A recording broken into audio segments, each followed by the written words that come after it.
Hello everyone, welcome to my page, Timo Starboy, Reality Talk TV. This is 6 on 6, Tuesday, June 2023. So we're about to start our program now. So please join us. If you are coming in, please like and share and drop your comment. So thank you. I greet you at your location time. So the update we are about to bring now is the fuel subsidy removal saga is still continue in Nigeria, and it has caused a lot of chaos. Everybody was grumbling, they are making their own comment that why is it now, they should provide some palliative before they do so. So we too here, we are so concerning about it. So anyway, one of the people behind the whole scene, those people that they don't want you to have your life better, they don't want your life to be moving on, and they don't want the benefit for the country to move on as well. So his name is Oshiomhole. I think you all know about the guy I'm talking about. So they are the co-founder of the Godfatherism in the country, and they are the one that is causing all this havoc. You see, so I will play you the video, and just before then, I just want to summarize some things that went down on Tribunal Court. Because we are on Tuesday, so it happened on Monday, at a local time in Nigeria. So anyway, you see, they said the court have fined one of the idiots permitting to say this, because those people, they are just like a kid, those lawyers backing APC. Festus Keyamo is his name, and he's called himself son. I don't know who give him the son. He never represent anything, only just playing like a kid. So they slam him 10 million naira for accusing PDP Atiku. He brought up charges, fake charges on him that maybe he should not be contesting, or I don't know. So, and the court find him that is just a player joker. So they say in the first place, he shouldn't have accused the guy, on unlawful way. So they slam him 10 million naira for the charges. So not only that, the LP, they are winning in court. Because they say bring your evidence, and so much evidence on the ground. Even the judge, all the judges, they are just laughing, saying, So is that so?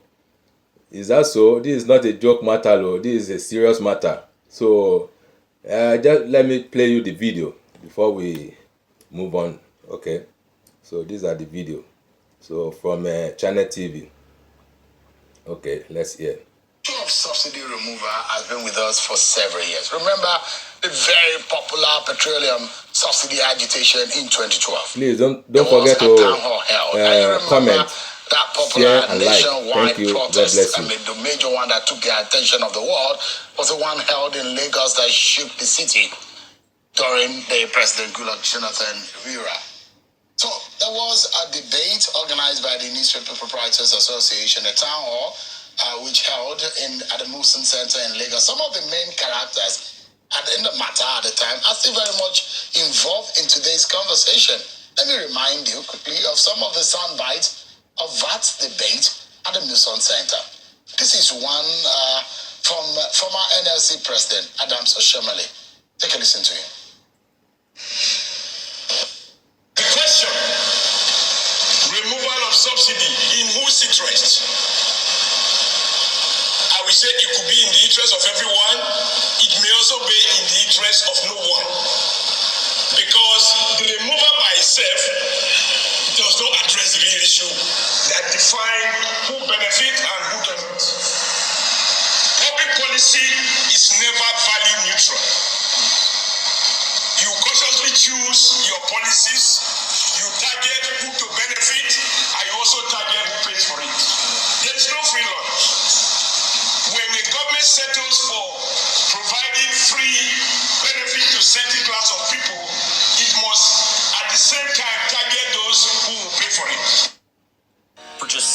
$7. You can make as many videos. Sorry, guys.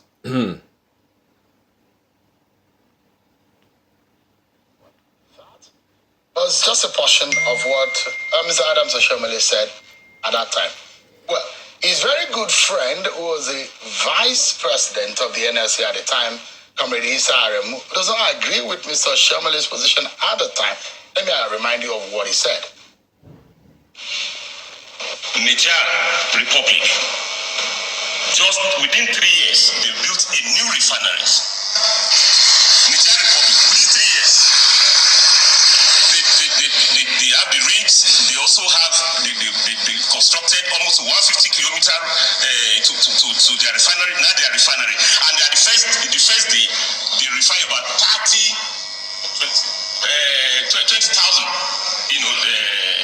barrel of crude oil.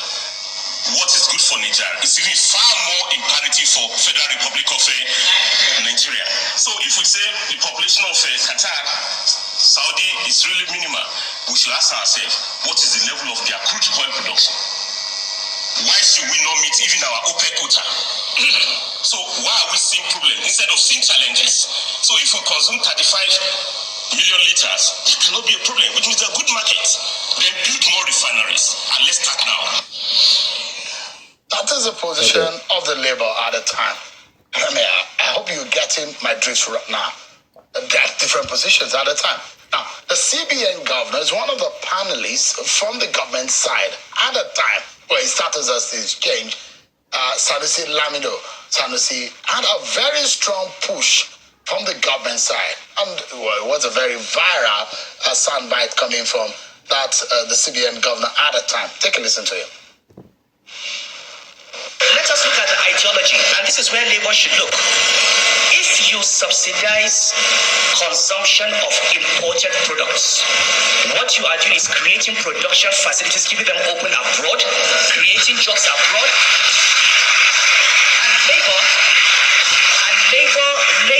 ideologically, we talk about ideology, Labour should be in the forefront of stopping those subsidies and subsidizing domestic production. Don't subsidize the importation of petroleum products. Subsidize those who want to set up refineries. Give them power. So this is the first ideological issue. It's not about economics ideology. Well, those are some of the it was a long, it wasn't even one event, different debates at that time. And don't forget, even during the military days, the issue of subsidy was a very major issue. Whenever this came up, it was a very touchy turning and a very touchy matter to touch at that time. So today I have a former governor of Edo State, Comrade Adams Oshomole, senator-elect, and a former NLC president who has been sitting in on behalf of the federal government at the meetings with Labour. He joins us live here in our studio. Thank you so much, Your Excellency, for joining us tonight. Thank you, Shil, for having me. It's almost difficult to describe all your roles because of the context of what we are going to be discussing tonight, which is the fuel subsidy. Today, there was another meeting, a follow-up from the last Wednesday's meeting. But obviously, there was the absence of NLC. Do you know why? No idea, because the decision to meet today was agreement between the NLC, the TUC, and the government representative.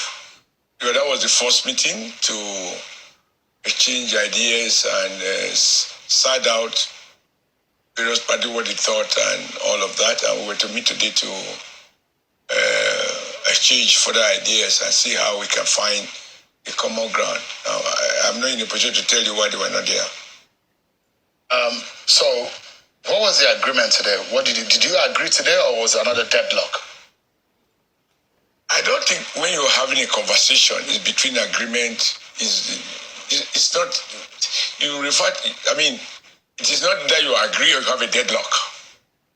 I would say we have a very productive conversation today. Productive in the sense that the Trade Union Congress came up with a list of specific demands which they will want the government to address. And I believe that a lot of those demands are doable, they are viable, and they make a lot of sense. What are these demands? And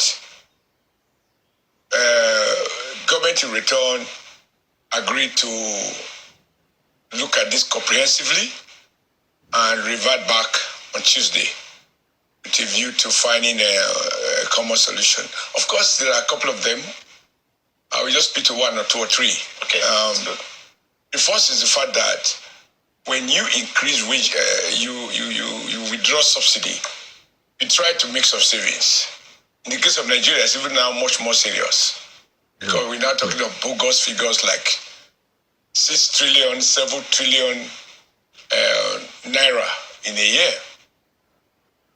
And so if you are going to save 6, 7 trillion in a year, that sounds good.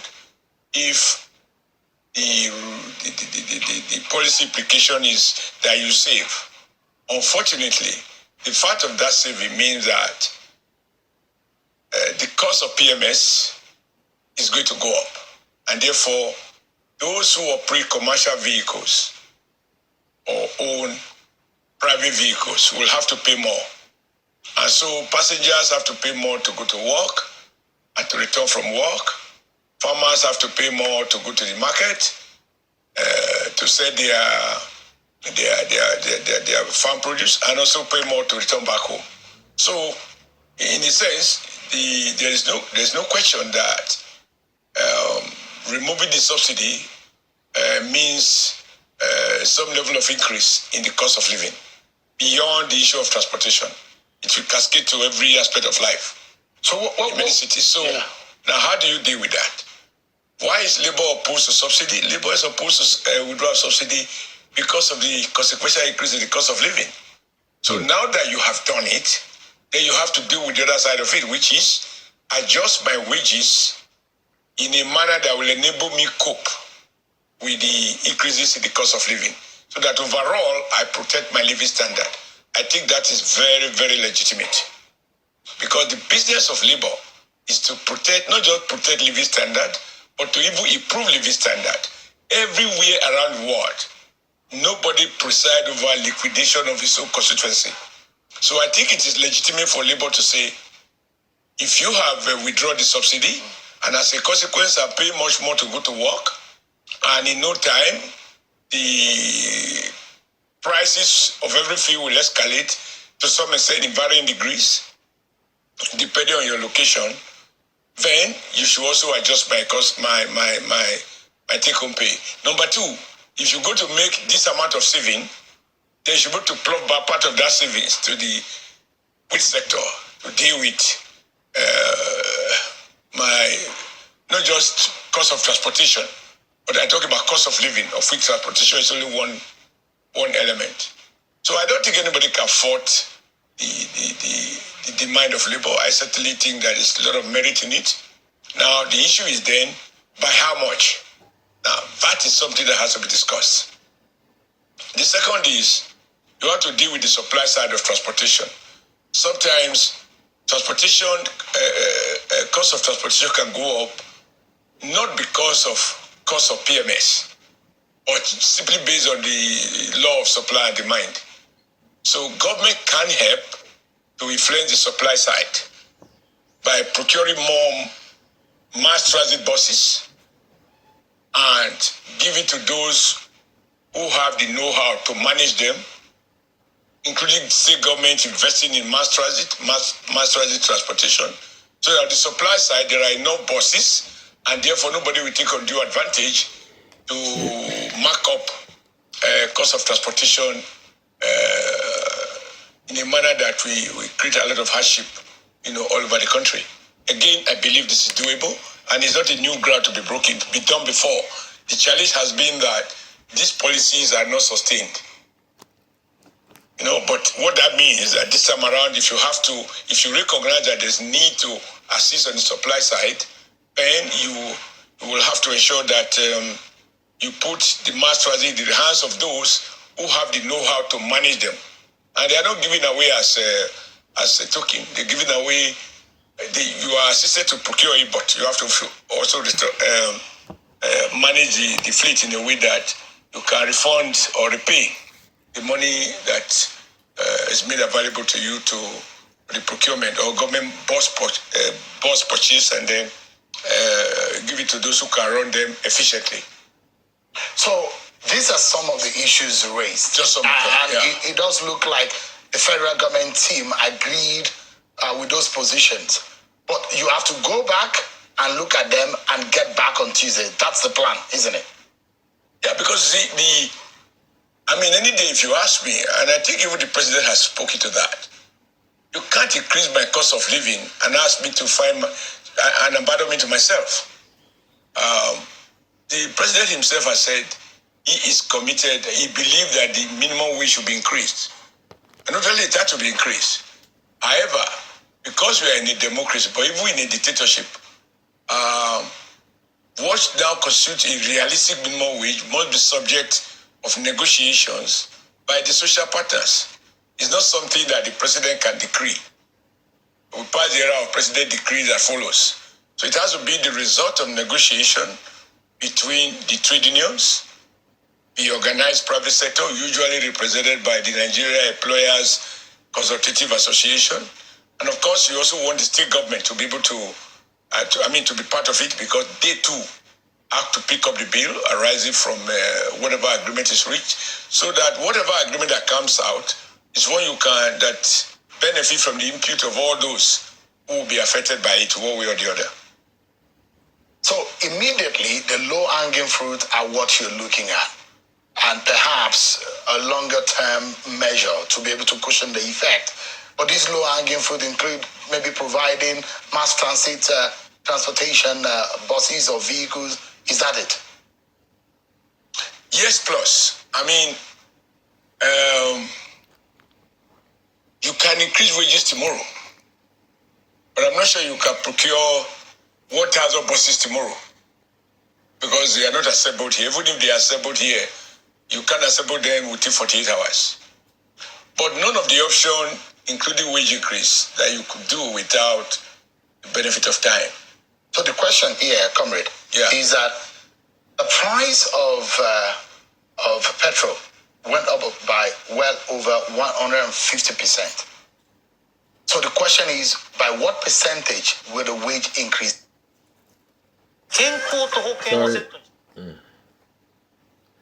Sorry guys, we have interruption.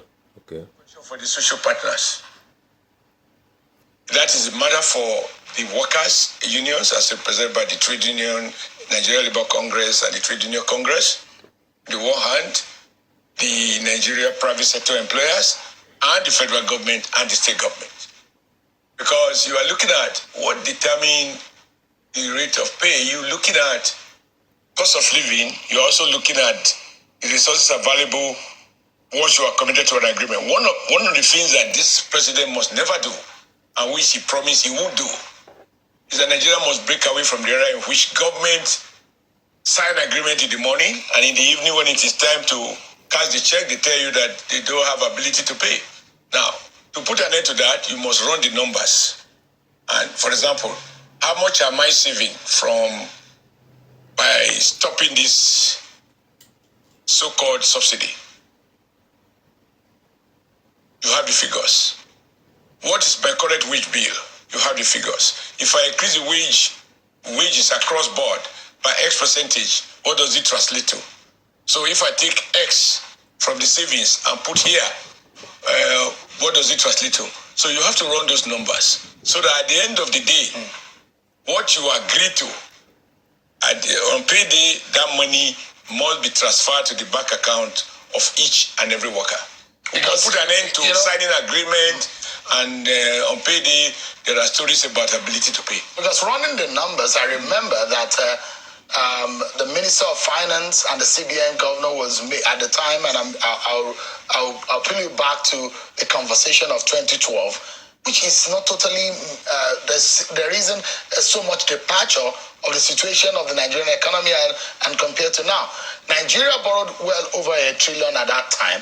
And it happened that, the Nigeria was paying borrowed about 800 million or something at that time, and they had about $1 trillion or so to pay for subsidy. And the CBN governor was making reference to that, to the fact that what we are even paying, what it costs Nigeria to pay for subsidy is higher than the money that Nigeria went to borrow. So the question of the whether or not the past government said we had a revenue problem. Nigeria does not have as much. You look at the overhead costing Nigeria way over 2 trillion naira. Can we afford to be able to increase wage when we have a revenue problem at the moment? So the question is whether or not this idea was properly thought through before the president made his statement on 29th of May. Oh yes, I mean, you were very active during the electioneering campaign. If there is one issue in which all the leading presidential candidates had agreement on, it is that they all agree that the subsidy will go. I remember the then candidate,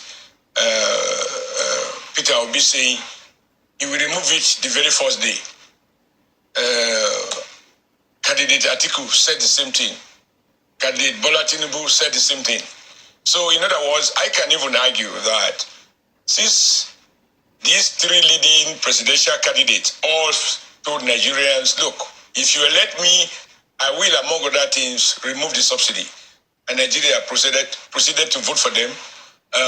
It is arguable if they did it, that in casting their vote, they did not anticipate that those statements will be implemented. I think the issue, Sheo, is not whether you have revenue. If you are borrowing several trillion, assuming, I don't know the source of this funding, other than what we read in the newspapers, and they are not often correct sometimes. If Nigeria is going to save about 6 or 7 trillion by withdrawing subsidy, then there is no question that you can take part of that and put it in the wage sector. Because those savings will go to the federation account, which will be distributed to the 3 tiers of government. So every tier of government, we have more money, and therefore should be able to meet the consequential increase in wages. Because of government, the primary purpose of government is the welfare of the people. So you cannot expect to you can't take decisions that you know will impact on cost of living without thinking through how you will deal with the consequences. And I'm happy that President Tinubu has said he's ready. He believes that there is need to review the national minimum wage. Would the FG consider reverting to the old price? Because that's one of the demands. Would the federal government consider reverting to the old price? That's one of the demands, at least for this week. I think most Nigerians are aware. Just even those who just watch channel television, even if they don't watch any other media. But this year's budget, the wisdom of the government at the time the budget was crafted, did not provide for subsidy throughout 2023, that we end in June. So, where is the money? So if you say revert back, then you have to know the doors of your lenders and say you want to lend again. But the FG has been defaulting based on what the federal government has been defaulting for several months. That's what the NNPC defaulting said. What? In paying the subsidy. You made reference that they have been budget for it. So but the federal government have not been meeting their own side of the deal. You've answered the question. So if the federal government have been defaulting, should this new government continue with a bad habit? My answer would be no. But does this government don't offer what you can't afford? Has this government planned properly for this idea? Pardon? Has this government under Bola Tinubu planned properly for this idea? Because one of the issues that has been raised is, has this government thought it through properly, made the right process and go through the right process before making the pronouncement? Well, if your intention is to turn me to the federal government spokesperson, there's no plan. I will respectfully decline. They are just making every nonsense step. Yeah. That does not make me anything other than who I am. I am just a senator elect at the moment. But I don't think that is the issue. You know better than that. I think what you should be discussing is this man is an APC Nigerians are member. more or Look. less those who They understand are the one in the the regime workings of the macro, over those who 8 years understand ago, and now they are huge still challenge that we messing face up. as a nation. It's no longer controversial. I mean, it is not a coincidence that you find 3 leading presidential candidates all agree that the subsidy has to go. And yet Nigeria went to vote for those 3. So don't take it beyond that. Now, when you make a policy, you sit back so and funny. discuss Thank all you. the Thank you for the ramifications of like. the policy. You know Now, that, Junior. I believe the Diana, president knew that. you are welcome. In any case, he didn't have any option because there's no more any budgetary provision for it. And you are even the one reminding me that even what was budgeted for, according to NNPC, that the federal government defaulted, which means it was all paperwork and we were just buying time. How much more time can you buy? In leadership, sometimes you have to take tough but necessary decisions in order to save the patient. When doctors carry out surgery, they know that there will be some pain, but the surgery is necessary in order to keep the patient alive. He will suffer pain in the short run, but in the long run, you are hoping that he will live longer. I think those are the issues, Shehu. It's not about whether you talk properly, you did it properly. The right thing, the important thing for me is nobody should lay claim to monopoly of solution. And that is why the government is ready and decided to appoint some group of persons and empower them to go into dialogue with organized labor because the response of labor is legitimate. Namely, that this decision will lead to higher cost of living. My take-home pay can no longer take me home. Therefore, you need to do XYZ. Whether you revise the policy today and bring it back in June, what is the difference? Now, sure, you also know better. Public policy should be formed by common sense.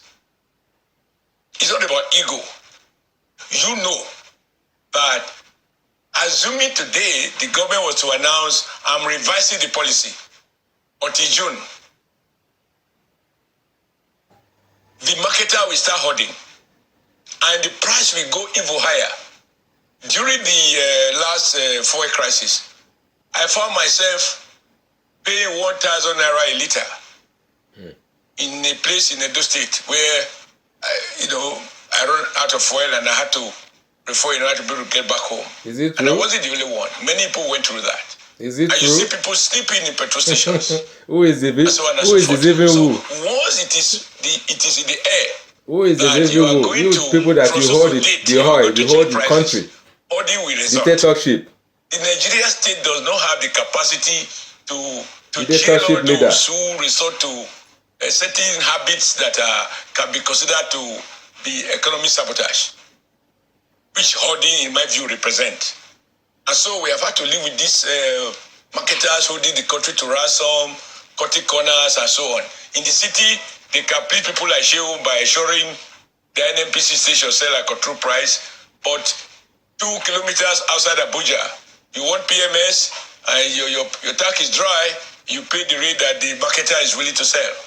And you can't get police, even the police people, police officers pay the same price. I think we should just discuss, really, what I thought you want to discuss is now that the president has formalized the announcement. I use formality because it wasn't budgeted for. So, stated or not, the subsidy has already been withdrawn. And it is not a sudden withdrawal because at the time the budget was announced, we were told as a people that the subsidy will end in June. So it is not a decision that this president had to take. It was about acknowledging what appeared to be a fait accompli that he inherited. Comrade, but let me also say, even if he didn't inherit it, the question to you is, I think we should be talking about having withdrawn the subsidy, Mr. President. Can you now guarantee us that our children in universities we no longer have to stay at home for 9 months, 1 month, 1 year, because government is unable to pay lecturers the salaries that they have promised? Because if we are going to take this pain, there's always a trade-off. What are we to expect from government? Mr. President, are we going to ensure that we now have more resources to maintain those parts of federal roads that have failed completely, like the road between Binia and Ekpoma to Kogi, and don't accuse me of measuring that area because I have to speak to where I know that for 10 years, over 4 presidents are unable to fix that road.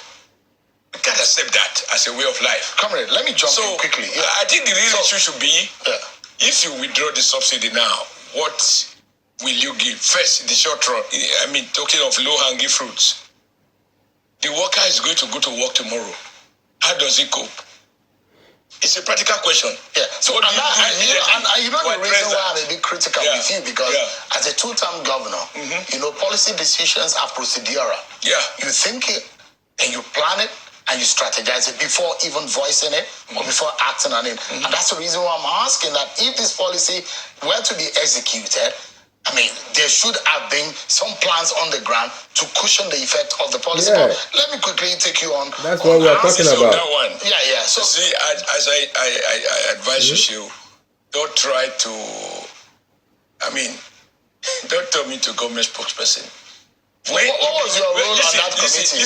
What was your role on that committee? You were sitting for the first don't personalize it. We are discussing serious national issues. Absolutely. Yeah, so it's not a personal issue. I only offered because whether you like it or not, even when I was governor of Edo State, that agreement which ASU talks about, that the federal government over the years has not been able to implement, the late President Shehu Yar'Adua invited me to help to midwife a dialogue, to put an end to ASU strike at the time.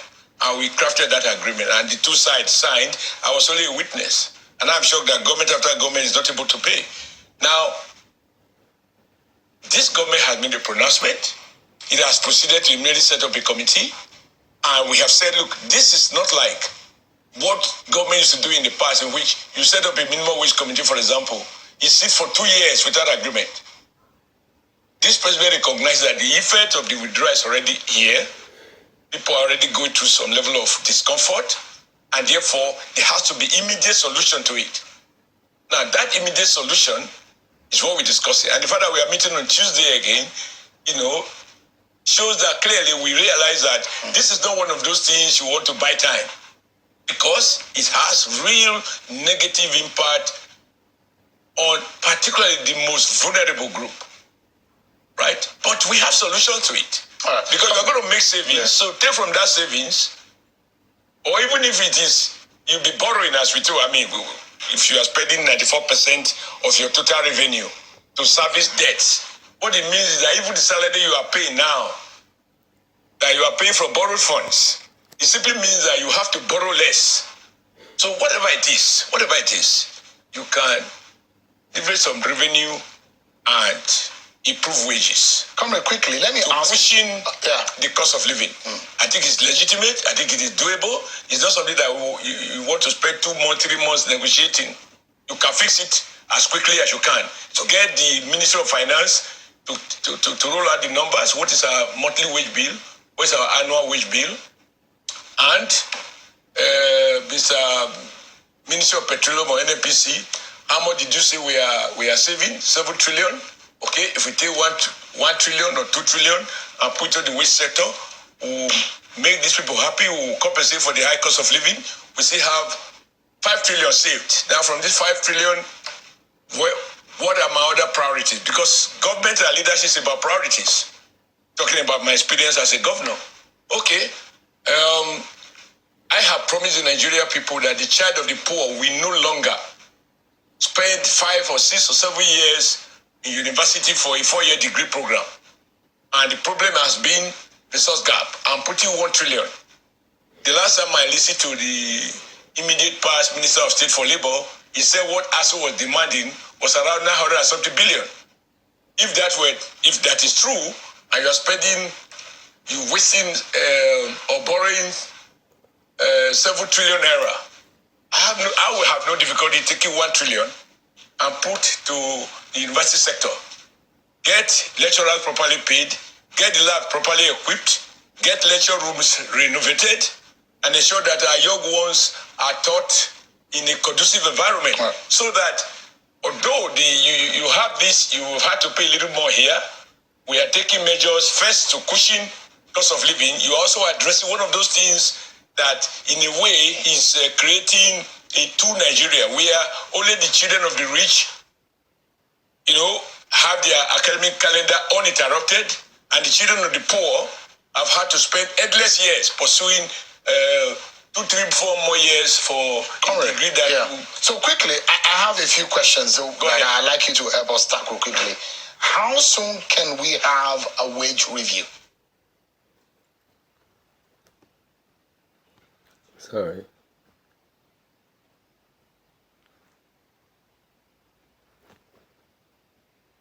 I think the thinking, now I have to use the word the thinking because I'm just from the meeting and I'm coming here because I have to obey you. Now, I have not had the privilege. I have not. With all your trillions you have. I am obedient, but Trillions dollar. Obedient in the true You sense still of want the to word. bid. Okay. Not ill-conceived, ill-thought political obedience. No. Politically, I'm an agitator. I'm not obedient. Everything has to be questioned and interrogated. Not to political opportunism. No. Lord, don't take me to the realm of politics. Elections are over. Now, this is the time for governance. I see that your content has changed as soon as I asked you that question. No, because you want to take don't let me take you there. No, so let's go to let me answer your question. Yeah. Now, from the negotiation table, I am here. I have not had the opportunity to join my other colleagues to report back to Mr. President the outcome of today's meeting.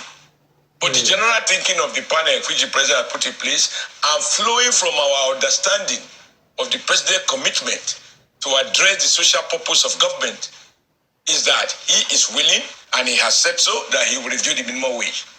And the time to do it is now.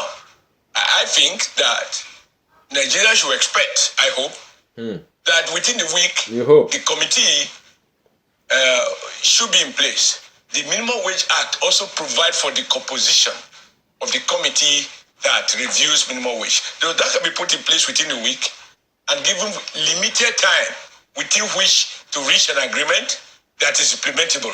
All right. So let me, because I know that sometimes if you do that, by your next payday, you will have some level of some income that will address this. Number 2, there are also other things you could do. I'm not too sure because some of this is guided by law. You can give tax break, you can reduce the tax burden of certain categories of workers. All those are in the basket. Yeah. Because there are many ways to increase a man's take-home pay. Because the difference between gross wage and net oftentimes is taxes. So if you are paying 20% of your salary as tax, and I reduce that to 15%, or I reduce it to 10%, I would have given you more money without decreasing your salary. There are many ways. If there is will, there will always be a way. But the point to make sure is that labor is right to demand appropriate compensation relative to the high cost of living arising from the withdrawal of subsidy. Government, in responding, must respond timeously, and in doing so, it must run the numbers and ensure that once it put pen to paper to say, I agree, at the end of the month, the money is paid. We must put an end to signing agreement in the morning and coming in the evening to tell stories that the economy cannot sustain it. No. And incidentally, our president is a man of figures. He was an accountant. He was a treasurer in a multinational company, so he understands figures. He doesn't need people like us who are not even into the world of figures. I'd like to ask you, there is, NFC was not present at that meeting, and one needs to, if you're planning, you need to plan ahead. They've threatened that there will be an indefinite nationwide strike added to the pain of the increment in the price of petrol. That will be a lot of trouble for a lot of Nigerians. Because one of the demands is that they do want a reversal of the price increase. And Mr. Falano said on this program that it was illegal for the NNPC to have adjusted the price. So in all of these cases, as the federal government, what are you thinking about the issue of the possibility of a nationwide indefinite strike? Well, I don't have led, maybe in recent history, I'm probably on record as having led many national strikes. And there's something you don't embark on strike out of fun. I think what the NSC want is a solution. And the way to solution is to talk. Now, if you run away from talking, because even when the strike is on and you don't talk, the strike then become an end in itself. It's only talking that will produce agreement. And when I was president of NLC, before we go on strike, we will organize negotiations. I think NLC have their calculations.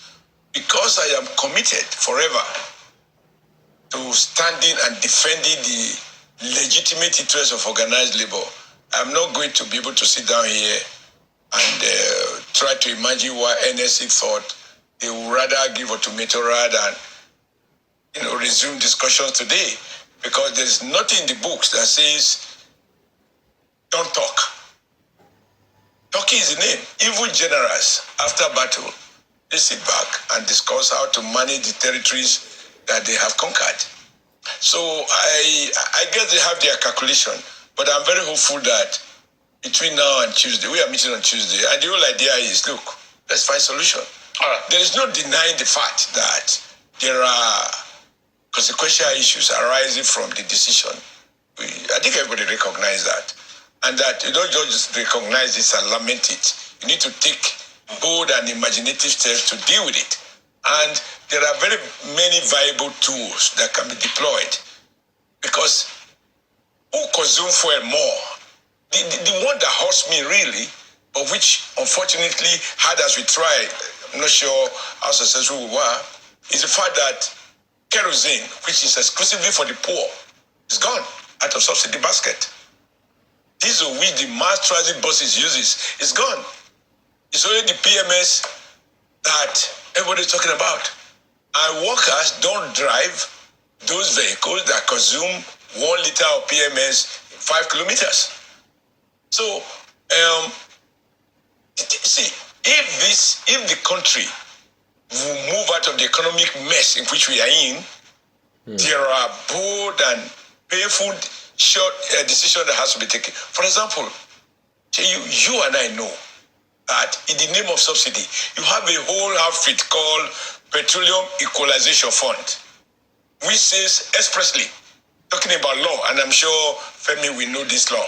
I don't know the A to Z of it, which says that the price of PMS in Lagos will be the same in Maiduguri, will be the same in Sokoto, will be the same in Port Harcourt.